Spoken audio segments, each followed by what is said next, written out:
दोस्तों, आज की सबसे पहली और बड़ी खबर, हर जिले में पहुंची वैक्सीन, आज से लगेगा निःशुल्क टीका। मुख्यमंत्री हेमंत सोरेन के नेतृत्व में राज्य सरकार ने आज से 18 से 44 आयु वर्ग के लोगों को कोरोना का टीका लगाने की तैयारी पूरी कर ली है। इधर सरकार के प्रयासों से कोरोना संक्रमण में कमी नजर आ रही है। हालांकि अभी भी खतरा टला नहीं है और नागरिकों को एहतियात बरतने की सलाह हर स्तर पर लगातार दी जा रही है। उधर 10 मई तक केंद्र सरकार के कोटे से 4,14,340 डोज कोवैक्सीन के और 2,34,400 डोज कोविशील्ड वितरण के लिए स्टॉक में है। दोस्तों, प्रवासी मजदूरों को लेकर एक बड़ी खबर सामने आ रही है। सुप्रीम कोर्ट का निर्देश, प्रवासी मजदूरों के लिए परिवहन और भोजन का करे इंतजाम सरकार। कोरोना महामारी के बढ़ते प्रकोप के बीच कई राज्यों ने लॉकडाउन जैसे प्रतिबंध लगा दिए हैं। जैसे जैसे लॉकडाउन की अवधि बढ़ती जा रही है, प्रवासी मजदूरों के सामने रोजी रोटी का संकट बढ़ता जा रहा है। ऐसे में कई राज्यों से मजदूरों का पलायन शुरू हो गया है। साथ ही आमदनी और खाने पीने की व्यवस्था न हो पाने के कारण इनके सामने भूखमरी की समस्या खड़ी हो गई है। इसको देखते हुए सुप्रीम कोर्ट ने केंद्र और इन 3 राज्यों की सरकारों को निर्देश दिया है कि वो प्रवासी मजदूरों को मई से आत्मनिर्भर भारत या किसी अन्य योजना के तहत सार्वजनिक वितरण प्रणाली के जरिए सूखा राशन उपलब्ध कराएं। शादी समारोह के लिए झारखंड सरकार की नई गाइडलाइन।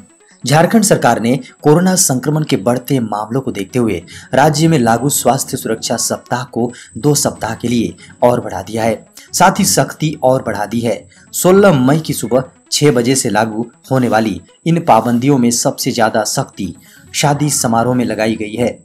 अब तक शादी समारोह में 50 लोगों के शामिल होने की अनुमति थी, लेकिन इसमें अब भारी कटौती कर दी गई है। शादी में अब केवल घर में ही होगी या फिर कोर्ट में। इसमें न बाजा बजेगा और न बारात निकलेगी। घर या कोर्ट में होने वाली इस शादी में मात्र दूल्हा दुल्हन समेत 11 लोग ही शामिल हो सकते हैं। डीजे बजाने, पटाखे जलाने पर पूर्ण प्रतिबंध लगाया गया है। झारखंड में बढ़ी और ज्यादा सख्ती, 16 मई से प्राइवेट वाहनों को लेना होगा ई पास। दोस्तों, झारखंड के अंदर निजी वाहनों का मूवमेंट सरकार द्वारा अनुमति कार्यों के लिए हेतु ई पास के आधार पर होगा। ई पास झारखंड.nic.in से डाउनलोड किया जा सकता है। ट्रेन या वायुयान से यात्रा करने के लिए यात्रियों को साथ में अपना वैलिड पहचान पत्र रखना होगा। केंद्र और राज्य या अन्य सरकारों द्वारा मान्यता प्राप्त वाहन उपरोक्त प्रतिबंध के तहत नहीं आएंगे। मेडिकल पर्पस और धार्मिक कार्यों के लिए ई पास अनिवार्य नहीं होगा। इंटर स्टेट और इंट्रा स्टेट बसों का परिचालन प्रतिबंधित रहेगा।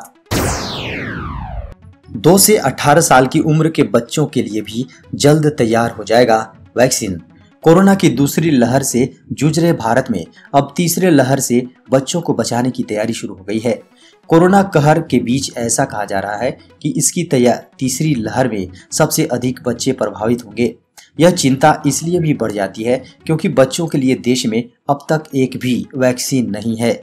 मगर अब राहत की खबर है, भारत में जल्द ही बच्चों के लिए वैक्सीन मिल जाएगी, क्योंकि इसके वैक्सीन के ट्रायल को मंजूरी मिल गई है। Drug controller general of India ने गुरुवार को भारत बायोटेक को 2 से 18 साल की उम्र के बच्चों को वैक्सीन देने के लिए कोवैक्सीन के दूसरे और तीसरे फेज के लिए ट्रायल की मंजूरी दे दी है। पूर्व मुख्यमंत्री रघुवर दास ने कहा, दारोगा रूपा तिर्की हत्याकांड की हो सीबीआई जांच। भाजपा के राष्ट्रीय उपाध्यक्ष और पूर्व सीएम रघुवर दास ने महिला थानेदार रूपा तिर्की की मौत के मामले में सीबीआई जांच की मांग की है। इसके लिए उन्होंने गुरुवार को सीएम हेमंत सोरेन को चिट्ठी भी लिखी। इसमें कहा गया है कि रूपा की मौत जिस हालत में हुई उससे कई सवाल खड़े होते हैं। झारखंड पुलिस इसका जवाब तलाशने में सफल नहीं हो पाई है।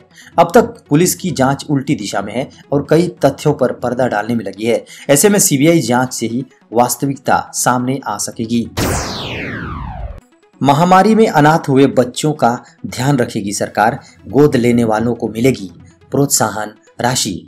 मुख्यमंत्री हेमंत सोरेन के निर्देश के बाद पूरे झारखंड में कोरोना संक्रमण की वजह से अपने माता पिता को खोने वाले बच्चों की उचित देखभाल सुनिश्चित करने की प्रक्रिया शुरू हो गई है।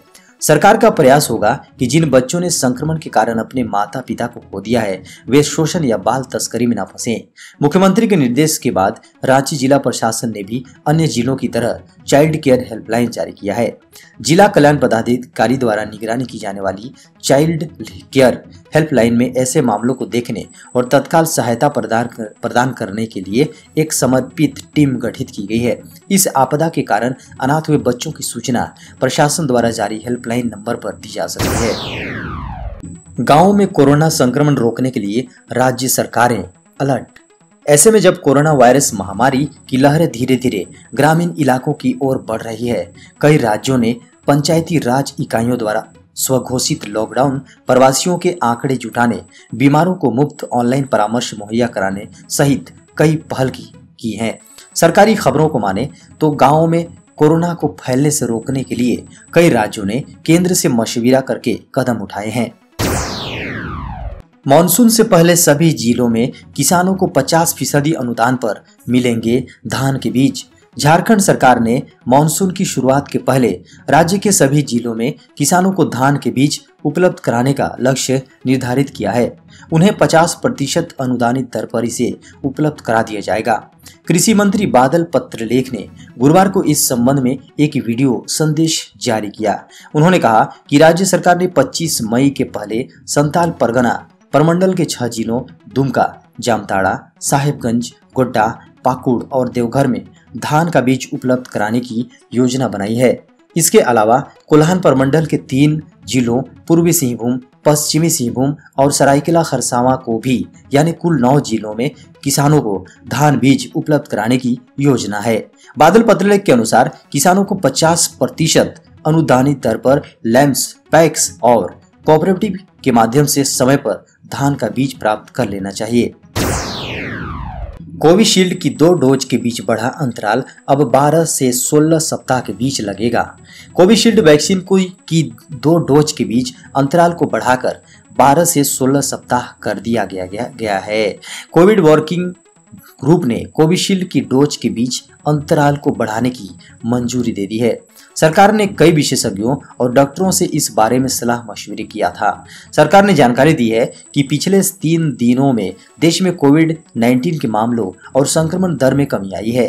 देश में ऐसे 10 राज्य हैं जहां कोविड-19 संक्रमण दर 25% या इससे अधिक है। तीरंदाजी विश्व कप में भाग ले सकेंगी भारतीय टीम, कोविड नियमों में मिली छूट। भारतीय खेल जगत के लिए एक बड़ी खबर है। 21 जून से पेरिस में होने वाले विश्व कप तीरंदाजी स्टेज 3 में भारतीय महिला तीरंदाजी टीम भाग ले सकेंगी। आपको बता दें कि फ्रांस सरकार व विश्व कप स्टेज 3 के आयोजनकर्ता ने भारतीय तीरंदाजी संघ को सूचित कर बताया है कि कोच व खिलाड़ियों के लिए विशेष तौर पर क्वारंटाइन नियमों में छूट दी गई है।